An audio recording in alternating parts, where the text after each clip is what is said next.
ನಮಸ್ಕಾರ, ಆದಾಬ್, ಜೈ ಭೀಮ್. ನಾನು ನಿಮ್ಮ ಭಾಗ್ಯನಾರಾಯಣ ಬೊಗ್ಗವರಪು. ನೀವು ನೋಡ್ತಾ ಇದ್ದೀರಿ ಸುದ್ದಿ ಸರ್ಕಲ್. ರಾಮ ಮಂದಿರದ ಹುಂಡಿ ಲೂಟಿ ಪ್ರಕರಣದಲ್ಲಿ ಕಿಂಗ್ ಪಿನ್ ಆಗಿರಬಹುದಾದಂತಹ ಒಬ್ಬ ವ್ಯಕ್ತಿ ಯಾರಾದರೂ ಇದ್ರೆ ಅದು ಚಂಪತ್ ರಾಯ್ ಅನ್ನುವಂಥವನಾಗಿರಬಹುದು ಅನ್ನೋದು ಸಾಕಷ್ಟು ಜನರ ಅನುಮಾನ. ಆದರೆ ಅವನ ಜಾತಿಯ ಕಾರಣಕ್ಕೆ ಮತ್ತು ಅವನ RSSನ ವ್ಯಕ್ತಿ ಅನ್ನೋ ಕಾರಣಕ್ಕೆ ಅವನಿಗೆ ಸೇಫ್ ಪ್ಯಾಸೇಜ್ ಕೊಡಲಾಯಿತು. ಸೇಫ್ ಆಗಿ ಸುರಕ್ಷಿತವಾಗಿ ಅವನನ್ನ ಅಲ್ಲಿಂದ ಹೊರಗಡೆ ಇಡಲಾಯಿತು. FIR ಅಲ್ಲಿ ಅವನ ಹೆಸರಿಲ್ಲ, ಅರೆಸ್ಟ್ ಅಂತೂ ಆಗೋಕೆ ಸಾಧ್ಯನೇ ಇಲ್ಲ. ಆರಾಮಾಗಿ ನೆಮ್ಮದಿಯಾಗಿದ್ದಾನೆ, ಅದೇ ಅಯೋಧ್ಯೆಯಲ್ಲೇ ಇದ್ದಾನೆ. 2 ತಿಂಗಳ ನಂತರ ಅವನು ಕಾಣಿಸ್ಕೊಂಡಲ್ಲ.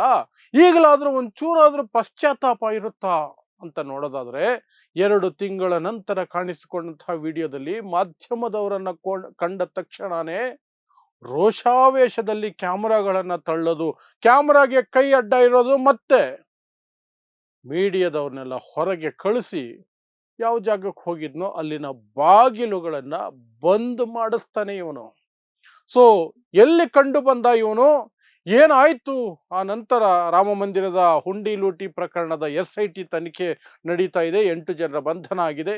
ಇವನು ಮಾತ್ರ ಹೇಗೆ ಏನೆಲ್ಲ ಮಾಡ್ಕೊಂಡಿದ್ದಾನೆ, ಮತ್ತು RSS ಮೋಹನ್ ಭಾಗವತ್ ಇವನನ್ನ ಸೇಫ್ ಗಾರ್ಡ್ ಮಾಡಿದಾರಲ್ಲ ಹೇಗೆ, ಮತ್ತು ಅವರನ್ನ ಭೇಟಿ ಮಾಡಿದ ಸಂದರ್ಭಗಳು ಏನಾಯ್ತು ಅದನ್ನು ಸಹ ವಿವರಿಸುವಂತಹ ಪ್ರಯತ್ನವನ್ನು ಮಾಡ್ತೀನಿ. ಸೊ ನಿಮಗೆಲ್ಲ ಗೊತ್ತೇ ಇದೆ, ರಾಮ ಮಂದಿರದ ಹುಂಡಿಯನ್ನ ಕದ್ದು ತಿಂದು ತೇಗಿ ಎಂಜಾಯ್ ಮಾಡಿದ್ರು. ಕೆಲವರ ಪ್ರಕಾರ ಅದು 5 ರಿಂದ 7 ಕೋಟಿ, ಕೆಲವರ ಪ್ರಕಾರ 200 ಕೋಟಿ, ಕೆಲವರ ಪ್ರಕಾರ ಸಾವಿರಾರು ಕೋಟಿ ರೂಪಾಯಿಗಳ ದೊಡ್ಡ ಅಕ್ರಮ, ದೊಡ್ಡ ಲೂಟಿ. ಇಷ್ಟೆಲ್ಲ ದೊಡ್ಡ ಲೂಟಿ ಅದು ಸಹ ರಾಮ ಮಂದಿರದ ಹುಂಡಿ ವಿಚಾರದಲ್ಲಿ ಆಗಿದ್ರು ಸಹ ನರೇಂದ್ರ ಮೋದಿ ಬಾಯಿಂದ ಒಂದೇ ಒಂದು ಪದ ಅದರ ಬಗ್ಗೆ ಇಲ್ಲಿಯವರೆಗೆ ಹೊರಗಡೆ ಬಂದಿಲ್ಲ. ಬಾಯಿಗೆ ಫೆವಿಕಾಲ್ ಹಾಕೊಂಡಂಗೆ ಕೂತಿದ್ದಾರೆ. ಯಾವಾಗ ಅವರಿಗೆ ಎಲ್ಲಿ ಬೇಕೋ ಹೇಗೆ ಬೇಕೋ ಆಗ ಮಾತ್ರ ಬಾಯಿ ತೆಗೆಯುವಂತಹ ವಿಶೇಷ ಸಾಫ್ಟ್ವೇರ್ ಅನ್ನು ಹಾಕೊಂಡು ನರೇಂದ್ರ ಮೋದಿ ಅವರ ಬಾಯನ್ನ ಯಾವಾಗ ತಮಗೆ ಬೇಕೋ ಅವಾಗ ಮಾತ್ರ ಉಪಯೋಗಿಸ್ತಾರೆ. ಇತ್ತೀಚೆಗೆ ಮಧ್ಯರಾತ್ರಿ ಬಂದು ಯುವ ಜನತೆಯನ್ನ ಹಾಯ್ ಫ್ರೆಂಡ್ಸ್ ಅಂತಂದು ಇಲ್ಲದ ಉತ್ಸಾಹವನ್ನ ಹೊರಗಡೆ ತರುವಂತಹ ಪ್ರಯತ್ನವನ್ನು ಮಾಡಿ ಕಮೆಂಟ್ಗಳಲ್ಲಿ ಉಗಿಸ್ಕೊಳ್ತಾ ಇದ್ದಾರೆ. ಅದು ನರೇಂದ್ರ ಮೋದಿ ಅವರ ಈಗಿನ ಬಾಳು. ಸೊ ರಾಮ ಮಂದಿರದ ಹುಂಡಿ ಕಳ್ಳತನ ವಿಚಾರದಲ್ಲಿ ಮೊದಲ ಬಾರಿಗೆ ಅದು ಹೊರಗಡೆ ತಂದಿದ್ದು ಸಮಾಜವಾದಿ ಪಕ್ಷದ ನಾಯಕರು. ಆ ನಂತರ ಅಖಿಲೇಶ್ ಯಾದವ್ ಅದನ್ನ ಮುಖ್ಯವಾಗಿ ಎತ್ಕೊಂಡ್ರು. ದೊಡ್ಡ ಮಟ್ಟದಲ್ಲಿ ಅದು ಸುದ್ದಿ ಆಯಿತು. ನಿಜವಾಗ್ಲೂ ಹುಂಡಿ ಲೂಟಿ ಆಗಿತ್ತು. ಯಾವಾಗ ಸಮಾಜವಾದಿ ಪಕ್ಷದ ನಾಯಕ ಮತ್ತು ಅಖಿಲೇಶ್ ಯಾದವ್ ಆ ವಿಚಾರವನ್ನು ಎತ್ತಿದ್ರು, ಆಗ ಇದೇ ಬಿಜೆಪಿ, ಇದೇ RSS, ಇದೇ ಎಂಜಲು ಮಾಧ್ಯಮಗಳು, ಗೋಧಿ ಮಾಧ್ಯಮಗಳು ಇದೆಲ್ಲ ಸುಳ್ಳು ಆರೋಪಗಳು, ಸುಮ್ನೆ ಆರೋಪ ಮಾಡ್ತಿದ್ದಾರೆ ಅಂತ ಬೋಗಳಿದ್ರು.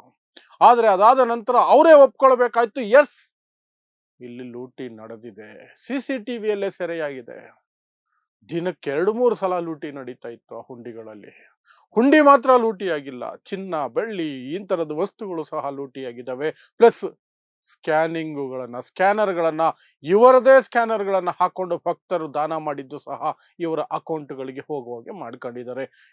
ನಾನಾ ರೀತಿಯಲ್ಲಿ, ಯಾವೆಲ್ಲ ರೀತಿಯಲ್ಲಿ ಮಾಡಬಹುದು, ಬ್ಯಾಂಕ್ಗೆ ದುಡ್ಡು ಸಾಗಿಸುವಾಗ, ಬ್ಯಾಂಕಲ್ಲಿ ಡೆಪಾಸಿಟ್ ಮಾಡುವಾಗ, ಎಣಿಕೆ ಸಂದರ್ಭದಲ್ಲಿ, ಯಾವೆಲ್ಲ ಸಂದರ್ಭಗಳಲ್ಲಿ ಲೂಟಿ ಮಾಡಬಹುದು ಚೆನ್ನಾಗಿ ಲೂಟಿ ಮಾಡಿ ಎಲ್ಲರೂ ಆಸ್ತಿಗಳನ್ನ ಮಾಡಿಕೊಂಡು ಕೂತಿದ್ರು.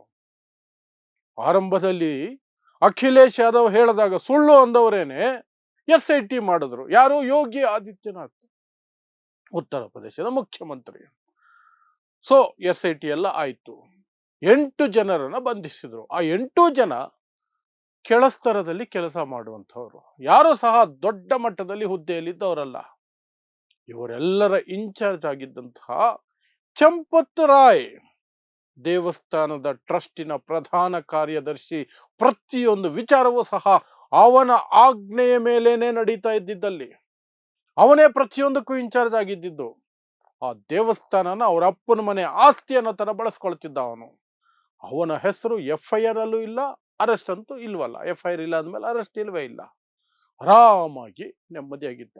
ಬಟ್ ಪ್ರೆಷರ್ ಜಾಸ್ತಿ ಆದ ತಕ್ಷಣ ರಾಜೀನಾಮೆ ನಾಟಕ ಆಡ್ತಾನೆ.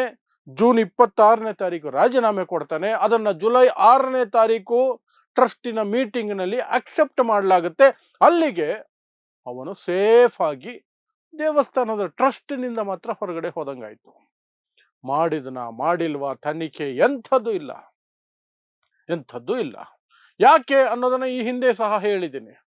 ಅವನದು ಡಬಲ್ ಇಂಜಿನ್ ಪವರ್. ಹೇಗೆ ಬಿಜೆಪಿ ರಾಜ್ಯದಲ್ಲೂ ರಾಷ್ಟ್ರದಲ್ಲೂ ಒಂದೇ ಬಿಜೆಪಿ ಸರ್ಕಾರ, ಡಬಲ್ ಇಂಜಿನ್ ಸರ್ಕಾರ ಅಂತ ಕರೀತಾರೆ ಕೆಲವು ರಾಜ್ಯ ಸರ್ಕಾರಗಳನ್ನ. ಅಲ್ಲಿ ತಾವು ಆಡಿದ್ದೇ ಆಟ ಅಂತ ಬಿಜೆಪಿ ಯಾವೆಲ್ಲ ನೀಚಾತಿ ನೀಚ ಕೃತ್ಯಗಳನ್ನ ಮಾಡ್ತಾ ಇರುತ್ತೆ, ಅದೇ ರೀತಿಯಲ್ಲಿ ಇವನು ಸಹ ಒಂದು ರೀತಿ ಡಬಲ್ ಇಂಜಿನ್ ಮನುಷ್ಯ. ಏನು ಒಂದು ಇಂಜಿನು, ಇವನ ಜಾತಿ ಬ್ರಾಹ್ಮಣ ಸಮುದಾಯಕ್ಕೆ ಸೇರಿದವನ ಅಂದ ಮೇಲೆ ಅವನ ಮೇಲೆ ಕ್ರಮ ಆಗೋದು ಬಹಳ ಬಹಳ ಕಷ್ಟ ಇದೆ. ಸಣ್ಣ ಪುಟ್ಟ ಆದ್ರೆ ಬಲಿ ಕೊಟ್ಟು ಬಿಡ್ತಾರೆ. ಸಿಂಗಲ್ ಇಂಜಿನ್ ಆಗಿದ್ರೆ, ಬರೀ ಜಾತಿ ಆಗಿದ್ರೆ ಬಲಿ ಕೊಟ್ಟಿರೋರು.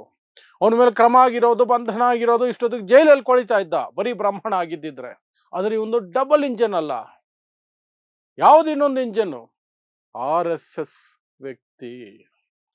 ಒಂದು ಕಡೆ ಬ್ರಾಹ್ಮಣ, ಇನ್ನೊಂದು ಕಡೆ RSS ವ್ಯಕ್ತಿ ಅಂದ ತಕ್ಷಣನೇ ಈಸ್ ಇಮ್ಯೂನ್ ಟು ಎನಿಥಿಂಗ್. ಎಲ್ಲದರಿಂದಲೂ ಸಹ ಅವನಿಗೆ ಇಮ್ಯೂನ್ ಸಿಕ್ಕಂಗೆ.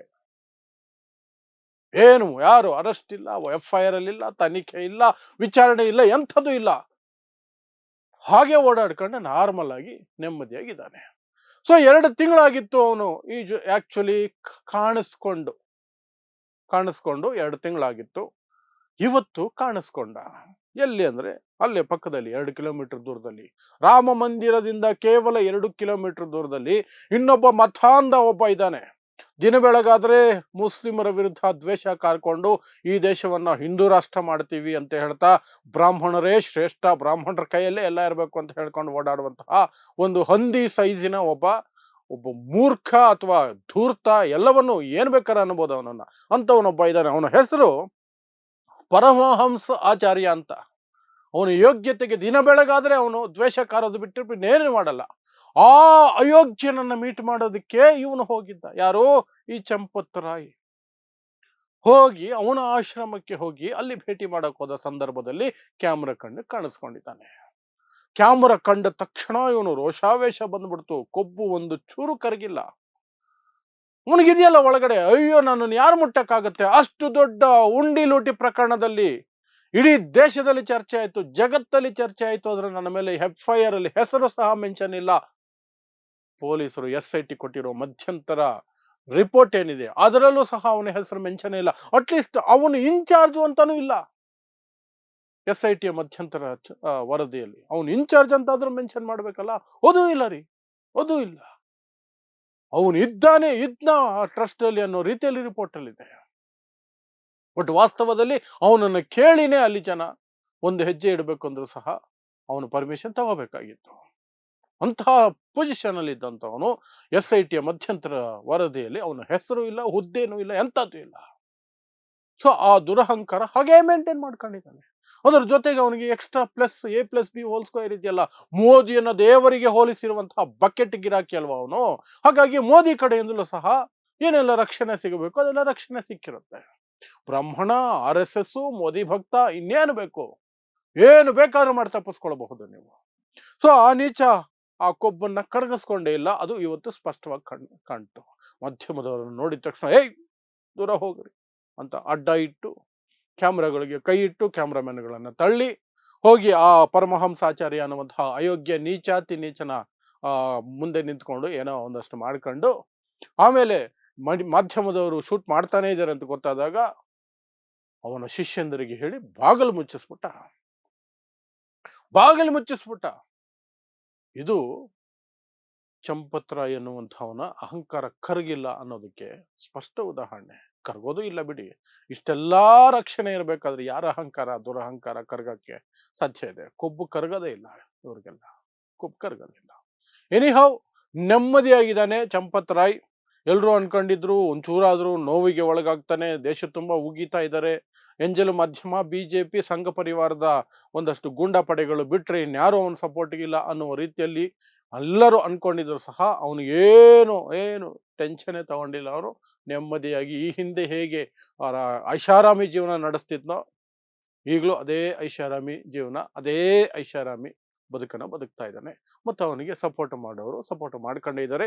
ಈ ಪರಮಹಂಸಾಚಾರ್ಯ ಅನ್ನುವಂತಹ ಅಯೋಗ್ಯ ಅಂತಹ ವ್ಯಕ್ತಿಗಳು ನನ್ನ ಕರೆದು ಅಪ್ಪಿ ಮುದ್ದಾಡಿ, ಓ ಇವನು ಶ್ರೇಷ್ಠ ಅತಿ ಶ್ರೇಷ್ಠ ಅಂತ ಎಲ್ಲೆಲ್ಲಿಗೋ ಹತ್ತಿಸ್ತವ್ರೆ, ಎಲ್ಲೆಲ್ಲಿಗೋ ಹತ್ತಿಸ್ತವ್ರೆ. ಸೊ ಇದಿಷ್ಟು ಚಂಪತ್ರ ಎನ್ನುವಂಥವನು ಕಿಂಗ್ ಪಿನ್ ಆಗಿರಬಹುದಾದಂಥವನು. ಸಾಕಷ್ಟು ಜನರಿಗಿರುವಂತಹ ಅನುಮಾನ ಇವನೇ ಕಿಂಗ್ ಪಿನ್ ಯಾವುದಕ್ಕೆ, ರಾಮ ಮಂದಿರದ ಹುಂಡಿ ಹಣ ಕದ್ದಿರುವ ಪ್ರಕರಣದಲ್ಲಿ. ಬಟ್ ಅವನ ಮೇಲೆ ಒಂದು FIR ಇಲ್ಲ, ತನಿಖೆ ಇಲ್ಲ, ವಿಚಾರಣೆನೂ ಇಲ್ಲ, ಎಂಥದ್ದು ಇಲ್ಲ. ನೆಮ್ಮದಿಯಾಗಿದ್ದಾನೆ, ಕಾಣಿಸ್ಕೊಂಡ, ಮೀಡಿಯಾದವ್ರ ಮೇಲೆ ಒಂದಷ್ಟು ರೋಷ ತೋರಿಸ್ತಾನೆ ಅಷ್ಟೇ. ಸೊ ಇಂತಹದ್ದೇ ವಿಶೇಷ ಸುದ್ದಿಗಳಿಗಾಗಿ ನೋಡ್ತಾ ಇರಿ ಸುದ್ದಿ ಸರ್ಕಲ್. ನಾನು ನಿಮ್ಮ ಭಾಗ್ಯನಾರಾಯಣ ಬೊಗವರಪು.